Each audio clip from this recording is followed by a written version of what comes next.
Viral সারা বাংলাদেশের viral ইমান আলী ভাই হাত দেখে ভবিষ্যৎ আপনার নামটা কি? তৌফিক হাসান। আপনি হিন্দু না মুসলমান? মুসলিম। একবার কোন বিসমিল্লাহ, বিসমিল্লাহ, আরেকবার কোন সুবহানাল্লাহ। সুবহানাল্লাহ। নামগুলো নিলে ভালো না ক্ষতি? ভালো। রাগ করলা না, সবাইকে ভিডিও করো, সবাইকে ভিডিও করো। বিসমিল্লাহ। তুমি এমন একটা ব্যক্তি জি, যে কয় আইলো তার পিছেই যাও, গেলে পরে তোমার হাজার হাজার টাকা ক্ষতি হয়। ঠিক ঠিক ঠিক ঠিক। তুমি এমন একটা ব্যক্তি যখন তোমার কাছে টাকা পয়সা থাকে তখন তোমার বন্ধু বান্ধব থাকে, যখন তোমার বন্ধু টাকা থাকে না তখন কোনো তোমার বন্ধু বান্ধব থাকে না। কথাটা ঠিক নেবে? ঠিক করলা। মানুষের দুঃখ কষ্ট দেখতে পারো না, তার পাশে যে এই দাঁড়াও, তারাই পিছন থেকে গিবত গায়। কথাটা ঠিক নেবে? ঠিক করলা। আরেকবার কও বিসমিল্লাহ, বিসমিল্লাহ, আরেকবার কও সুবহানাল্লাহ। সুবহানাল্লাহ। বিশ্বাসে বস্তু তর্কে বহুদূর।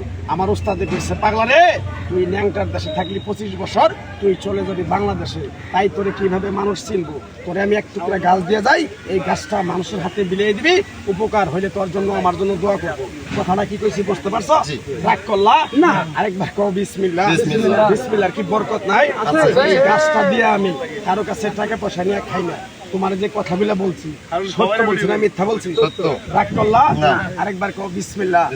আমার ওস্তাদে কইছে, পাগলা রে, চাইয়া খাবি পেটে আটবো না, চুরি করে খাবি পিঠে আটবো না। তাই আমি আমার ওস্তাদের কথা মান্য করে এই গাছের শিকড়টা দিয়া কারো কাছে টাকা পয়সা নিয়ে খাই না। আমি যে কথাগুলো বলছি বিশ্বাস হয়েছে? কিরকম বিশ্বাস হয়েছে? কিরকম তুমি আমার গাছটা নিতে পারবা? তোমার পরীক্ষা করার জন্য তোমার কাছ থেকে সামান্য কিছু টাকা নিয়ে এক সন্ধ্যা বউ পোলাপান নিয়ে আমি খামু, দিতে পারবা? আরেকবার কও বিসমিল্লাহ। বিসমিল্লাহ। থাক লাগবো না, তোমার মনটা খুবই বড়। কেউ যদি 10 টাকা চায় তাহলে তুমি 500 টাকা দাও। এই টাকাটা চাইতে গেলে তোমার সাথে ঝগড়াঝাটি মারামারি হয়। কথাটা ঠিক নেবে? ঠিক রাগ করলা। একবার কও বিসমিল্লাহ, আরেকবার কও সুবহানাল্লাহ।